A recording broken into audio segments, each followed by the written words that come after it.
let me start off by saying, Brother Isaac, I appreciate you because this conversation is part of an ongoing conversation that you and I have had, uh, because it's important for me as I continue to listen to the community, to have community partners that I can hear from, that can help me to understand all of the issues that we're having in our city.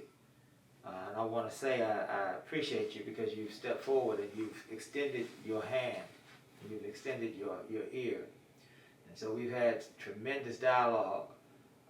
I've shared some things with you and you've shared things with me, and I think that the most important thing about what we are doing here is that we are starting a conversation that will ultimately make our entire community better. And that's how we make our community better, through dialogue, through conversation, through the meeting of members of the community to try to gain an understanding from various walks of life, from various streets in our city. So that's how we make it better. So I'm thankful that you have decided that you want to work toward that direction, and certainly I'm always wanting to work toward that direction. And certainly here in this period of time in our city, we are in a period of trauma. We're in a period of anxiety, and many members of our community is upset. We have experienced an officer-involved shooting of a member of this mainland community, and certainly that's an upsetting thing. It's upsetting for the family, absolutely. The mother, siblings, extended family, friends, classmates. It's also upsetting for members of our community. You can't live in a community and have an incident like this and not expect or even understand that the majority of our community is upset. Because anytime there's any shooting, it's going to upset our community, because those things don't normally happen in communities, and certainly none of us want those things to ever happen in our community. But also, we have to understand that there are members of the law enforcement community that are upset as well. They are heartbroken because many of our law enforcement officials certainly want to do everything in their power to protect every member and every citizen in our community. So this has upset us all around. I received a call early Thursday morning that Joshua Feast was shot and killed, and it was an officer-involved shooting. And like many of us, I would imagine, I became sick to my stomach because I knew Josh. I personally knew Josh. Josh was a member of my child care facility. I played football with Josh when he was a kid. I helped him with his homework. I spent a good portion of time with him as he was a member of our child care facility. But not only that, on my wife's side of the family and on my side of the family, we have connections to the Feast family. And so not only was he a kid that I watched grow up and contributed to some of that upbringing, but he was also a kid who has been a part of my family circles. So I spent holidays where I've visited with Josh. He's been over to family gatherings and things of that nature. So certainly I was upset as a person. I was upset as a member of this community. I was upset, obviously, as a leader of this community. Uh, and the very next morning, I began to reach out to Lakeisha. Uh, I called Lakeisha. I text Lakeisha, and certainly Lakeisha, uh, being a mother who just lost her son, I'm sure was extremely upset and had all sorts of other things that she was experiencing. Uh, but I did reach out um, to offer my condolences and to assure her that we in the city of Lamarque intend to make sure that we do everything that we could do to ensure that we are providing the county, the district attorney, the sheriff's department, we're providing them with everything that we can to make sure that they are able to do a thorough investigation. I wanted to let her know that if there's anything that I can do for her personally, on a personal level, that I would be there for her. And I just wanted to let her know that I, as many members of this community, share in her sorrow. And so, eventually, through you, and this is how you and I met, and we can talk a little bit about that if you like. Eventually, through you, through working with you, through our dialogue, trying to help this community, we were able to get Lakeisha and one of her guests into the city to view the body cam footage.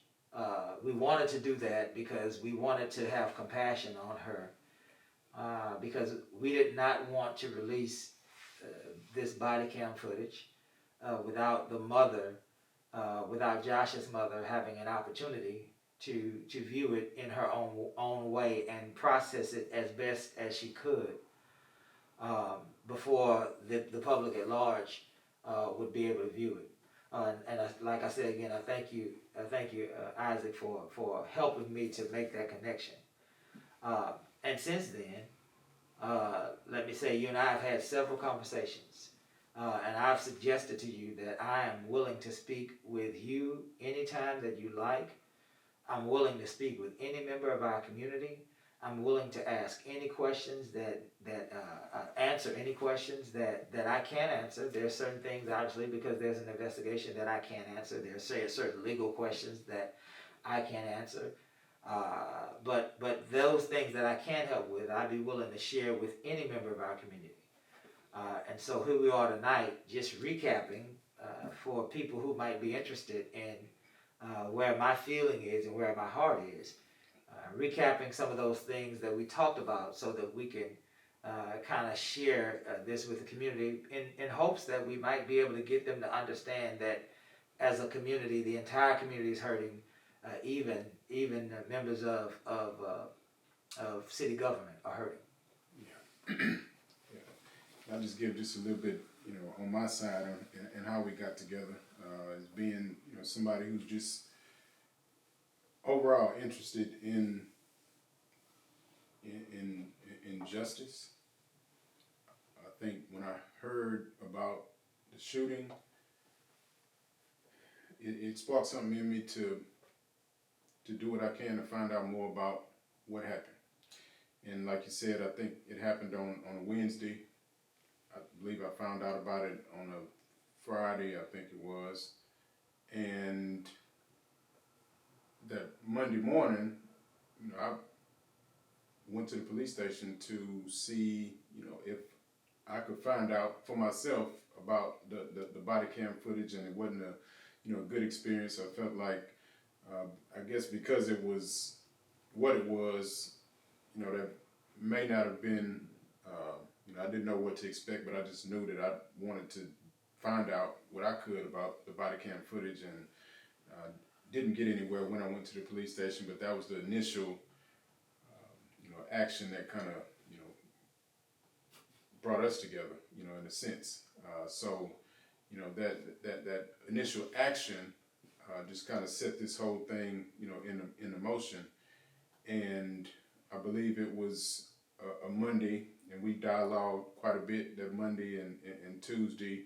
And my hope was to, get the footage released, or help to do that however I could. I understand the city, has their own rules and, regulations, but I just, that's just how I act. That's just what I do sometimes. I just try to find out. So anyway, long story short, we dialogued. You mentioned that, footage may be coming out within the next couple of days. And it's a really important point here.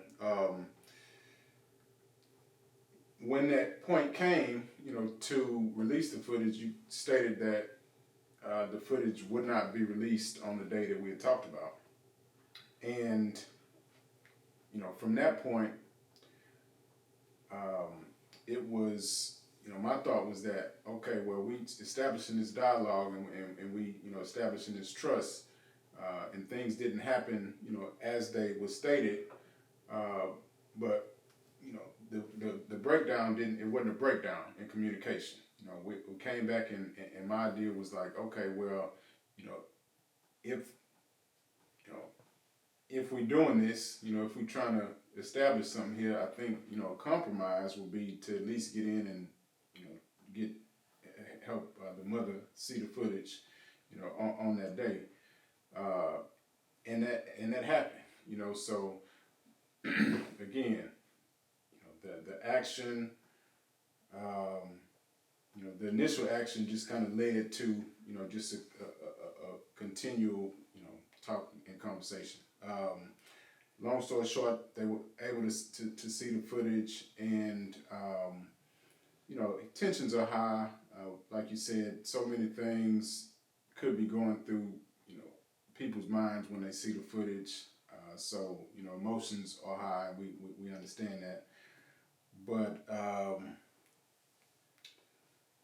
I guess, the point that I'm making is that there was a action, a community, concerned citizen who came to, the government entity and asked and tried, and as a result of that, something happened, and, I'll say that just to encourage, those that may not, believe in government or, working together for the common good.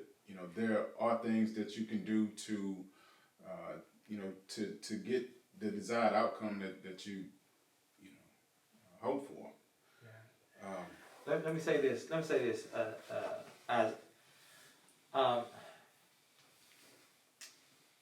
the person in our government, this is important, the person in our government that is responsible for deciding whether or not the footage is released is our city manager.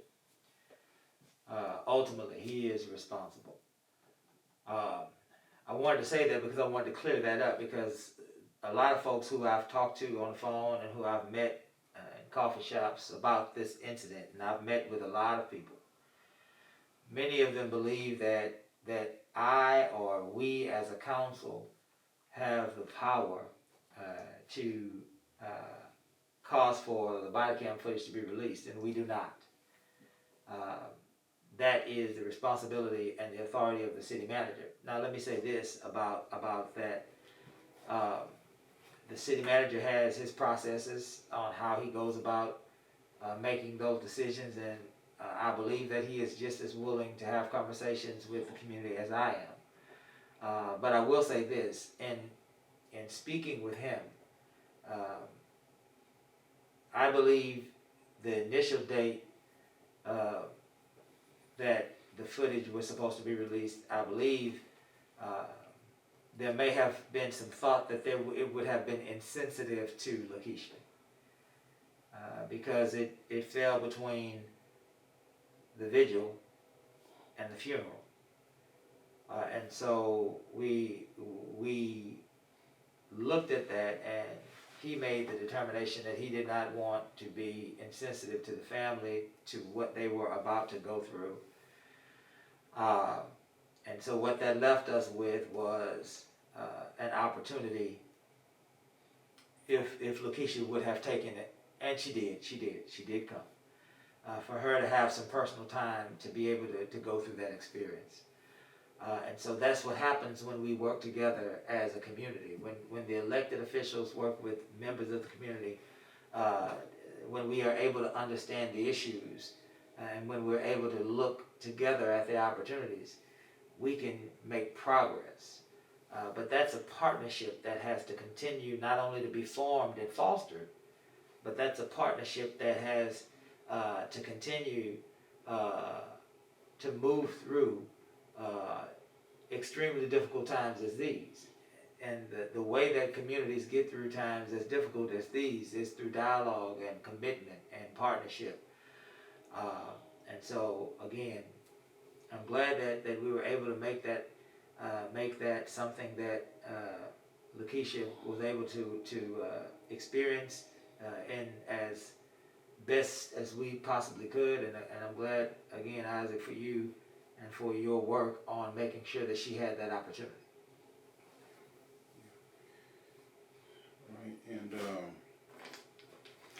I think you touched on the your relationship with Joshua and the family, and I think when people initially see the footage, a lot of emotions come up. Absolutely. So I kind of wanted to kind of pivot and talk about about the process, how things work when things like this happen. I don't know if you're familiar with this. Actually, it just came up yesterday. There was another shooting in Ohio. Did you have you seen that?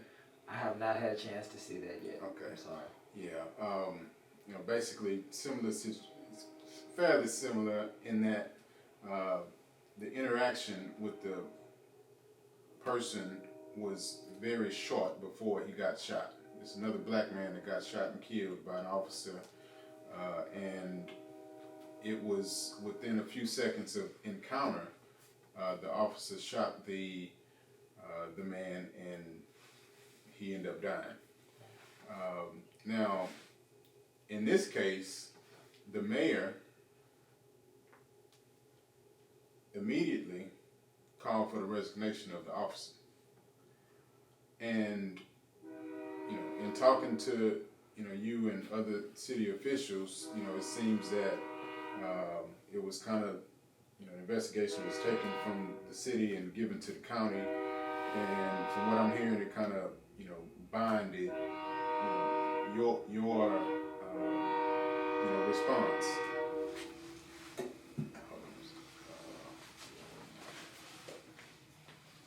Is that door open? That's just a loud train.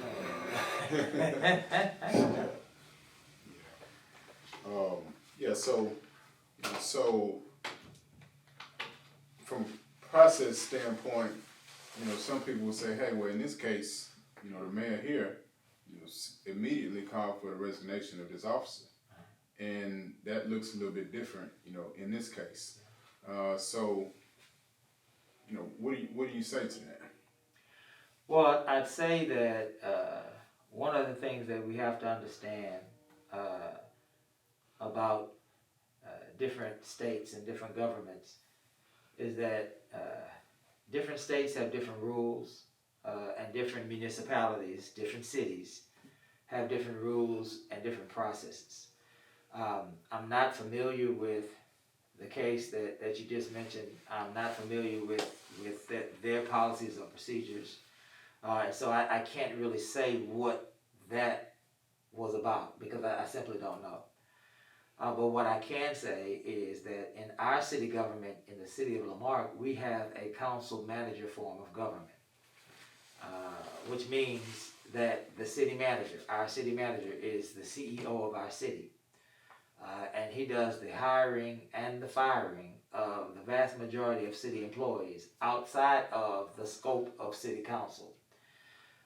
We have no authority over who he hires, nor do we have any authority over who he fires. That's solely his responsibility. To call for a resignation of any person that we don't appoint as council, and along with the city manager, we appoint the municipal court judge, we appoint the city attorney, we ratify the city clerk, but the rest of the employees are hired, fired, and supervised by our city manager. If we in any way respond in a way that could be deemed trying to dictate or trying to order the city manager to hire or fire anybody, it's a violation of our city charter. And if we are found guilty of doing that, we cease to be elected officials. That's the one thing. And so maybe governmental processes are different. I think the second thing would be, as elected officials, we have to be careful because our words have impact and power. And that impact and that power can sometimes hinder things or make them worse. And so if an elected official were to say, I believe or I think that person A needs to resign, or person B needs to be fired, and person A or person B are in the middle of a criminal investigation, then those words from that elected official may inhibit that criminal investigation. It may be found to have tainted that investigation. It may be found to have presented a bias in that investigation. And if an elected official speaking about an employee in any way, positive or negative, that they do not have the authority to control as far as hiring or firing, if that elected official speaks about them and they're in the midst of an investigation, the folks who want the truth to come out and the folks who want a thorough investigation to be completed, the folks that want whatever may be in the darkness to come to light, those folks, their intentions, their desires for truth and light, and all the other things that are necessary when you investigate something of this magnitude and any magnitude, that elected official statement may do more harm than good. And so it's always better for elected officials, especially when we don't supervise certain employees, to remain silent about those employees so that the investigation can be thoroughly done, so that there cannot be any way for that investigation to be tainted positively or negatively, and allow the folk that are on that grand jury to get the information they need to make the decision that they will ultimately make in this case. But that decision does not lie with the city of Lamarque, nor does that decision lie with the city council. We cannot prosecute anybody. We cannot put anybody in jail. We cannot press charges against anybody. That's not within our authority. What is within our authority is to allow for the governmental entities that are investigating to do a thorough investigation, and then to receive those findings, and then to allow for our community, our entire community, to help us process what these findings mean, so that we can, in processing what the findings mean, we can find a pathway forward into a better Lamar.